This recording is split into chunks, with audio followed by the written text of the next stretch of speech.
সাময়িক আপনাকে সাময়িক স্কুলও ছেড়ে দিল ফেলে দিল। আজকে আমাকে ছেড়ে ফেলে দিতে পারছি না দেখে আজকে আমার জ্বালা জ্বালা জ্বালা জ্বালা হবে না। এই জন্য তো 40 থেকে 55 টাকা দেখে জন্ম থেকে টাকা দেখেছি ভাইয়া। ও যারা টাকা দেখে না তারা টাকা পিছিয়ে যায়। ইয়াং জেনারেশন আজকে কষ্ট পাচ্ছে। যারা টাকা দেখে না আজকে ওই যে কি বলবো, আজকে লাইলা আপু আসছে, উনি ইয়াং জেনারেশন ধরছে কিন্তু সে তো চলে গেছে। এখন লাইলা আপু তো মানে আমাদের যে পারফরমেন্স হচ্ছে সেখানে আছে, উনিও তো অল্প ছেলে ধরছে, ছেলেটা কিন্তু চলে গেছে। না না এরকম চাই না, আমি চাই 50 থেকে 50, সরি 40 থেকে 50। ওইটা তো আসছে, এটা তো আসে প্রত্যেক দিনই আসে, এটা অনেক আগে থেকে। এইটা থেকে আমি কিন্তু এটা থেকে কিন্তু আমি আসলে সরে দাঁড়াইছি, প্রেম থেকে সরে দাঁড়াইছি, প্রেম থেকে সরে কিন্তু মিডিয়া ইন্ডাস্ট্রিতে মানে ঝাঁপায় পড়েছি। আমি প্রেম করব না। সুখটা একটা মনের শান্তি, সুখটা মনের মিল জ্বালা জ্বালা জ্বালা জ্বালা হবে না। এই জন্য তো 40 থেকে 55।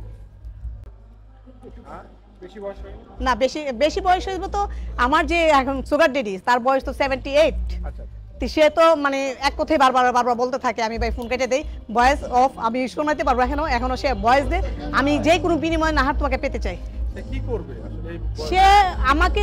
সে আমাকে কেন এত পাগল হয়েছে, সে মরে যাবে, সে বলে সাদিতে বলে পড়ে মরে যাবে, আমি কি করব? আমি তো আমার বিন্দু মারতে আমার উনি কল মানে কষ্টে আমার ধরতে হয়, হ্যালো বলতে হয়। না আমার যারা মিটে না এই জন্য কথা বলি না তার সাথে। আমার যখন ওই যে বললাম সিনেমার কাছে যেহেতু আমাকে ইনভেস্ট করে আমি হয়তো ধরতে পারি মিডিয়া। হ্যাঁ হ্যাঁ সামান্য সময় প্রতি না, এটা সব জায়গায় হচ্ছে গিভ এন্ড টেকটা। এটা আপনার চাকরির ক্ষেত্রে বলেন, ব্যবসায় ক্ষেত্রে বলেন, রাজনীতির ক্ষেত্রে বলেন, সব ক্ষেত্রে কিন্তু এটা গিভ এন্ড টেক হচ্ছে কম বেশি। সেক্ষেত্রে এটা আসলে এর ভবিষ্যৎ কি মেয়েদের? ভবিষ্যৎ আমার মনে হয় এটা জানি না, কেউ হয়তো ভালো লাগলে কেউ তো বন্ধুকে দাঁড়া করে দেয়, সেটা হাত বাড়াইলে অবশ্যই তোমাকে আমি একটু পর্যায়ক্রমে নিতে পারি, সেটা হলো গিভ এন্ড টেকে যায়, অনেকে যায়। ভবিষ্যৎ না, এটা সাময়িক।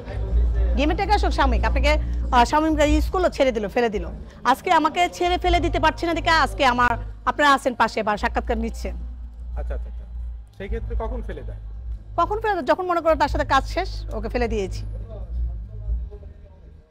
সেক্ষেত্রে আপনি পার্টনার নিতে কি বিবেচনা করেন? পার্টনার বিবেচনা এই বিষয়টা আমি নেই না। এটা নিব যখন আমার সময় আসবে, আমি যখন সময়ের কাছে দাঁড়াবো তখন আমি পার্টনারশিপ করে নিব। কি ধরনের ছেলেকে পছন্দ? কি ধরনের? স্মার্ট বয়, যেমন সুন্দর স্মার্ট বয় সেরকম।